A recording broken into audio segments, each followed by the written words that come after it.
In this video, we are going to be talking about density and molar mass of a gaseous substance. So this is one of the topics under the ideal gas equation. So let me just put that down. So PV equals to nRT. So this is the ideal gas equation. So we can rearrange this and we can write it also as N by V equals to P divided by R into T. Basically, we are shifting V here, shifting RT here, basically getting this equation. Now, we know the number of moles N is also equal to M by capital M, where the small m refers to the mass of the gas and the capital M refers to the molar mass. And if you remember, this is what we did even in the Avogadro's law.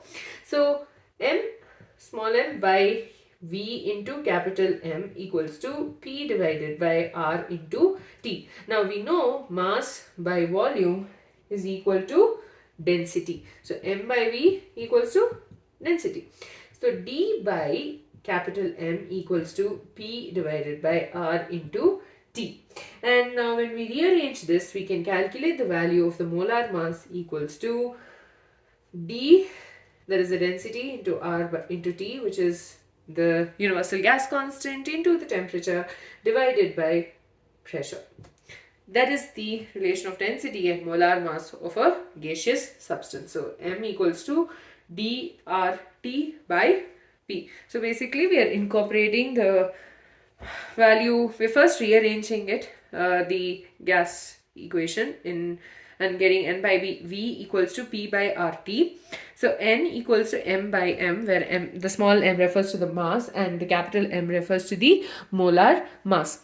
So we're just substituting this in the equation and we know that M by V equals to density, mass by volume.